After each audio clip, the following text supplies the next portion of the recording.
Hello, before we start, I just want to mention one important thing, and that is that this course is being released progressively, lesson by lesson.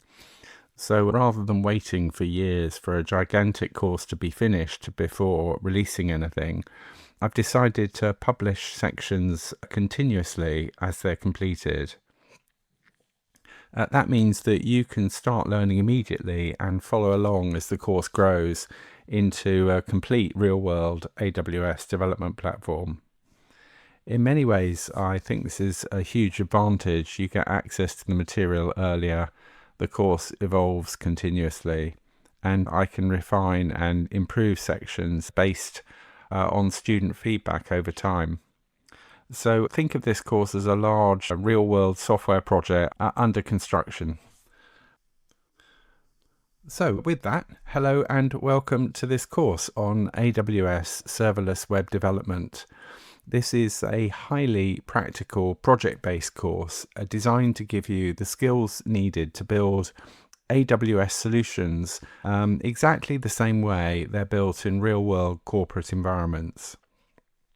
Over time, this course will grow into a complete end-to-end learning platform covering front-end development, back-end development, cloud deployment, databases, authentication, AI integration, DevOps, and production deployment. In front of you is a list of the AWS technologies covered by the course.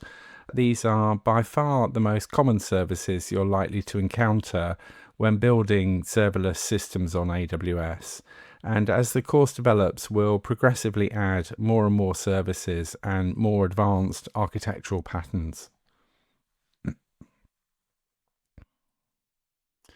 In this course, we'll build front-end applications in TypeScript using React, Tailwind, and Shadcn components, and back-end services as AWS Lambdas, written initially in TypeScript and later on in Python.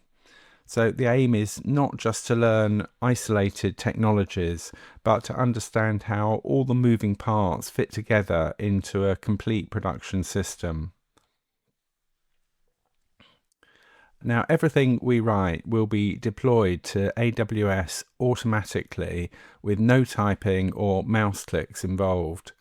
And to do this, we'll write small deployment programs using a function library called the AWS Cloud Development Kit, or CDK. In real-world development, manual deployment and configuration of systems is highly frowned upon, and everything is automated. The advantage of automation is that you can deploy progressively to testing, then staging environments first, and if everything checks out, then you can release exactly the same software with exactly the same configuration into production. And as far as this course is concerned, there's one huge advantage for students, and that is at the end of the day, you can issue a single command which will remove your entire system and all its resources from AWS, and that instantly stops any more ongoing AWS costs.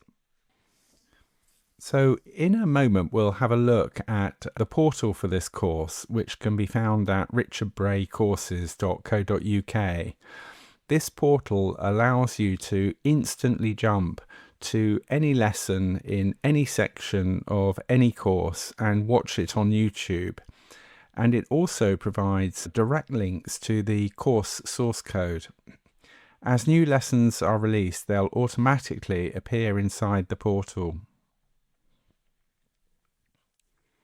Now, I'd like to stress one really important feature of these courses, and that is that there is full source code for every lesson.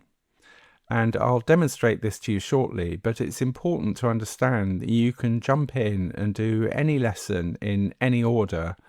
Lessons are organized into sections, and this also means you can follow sections in any order too.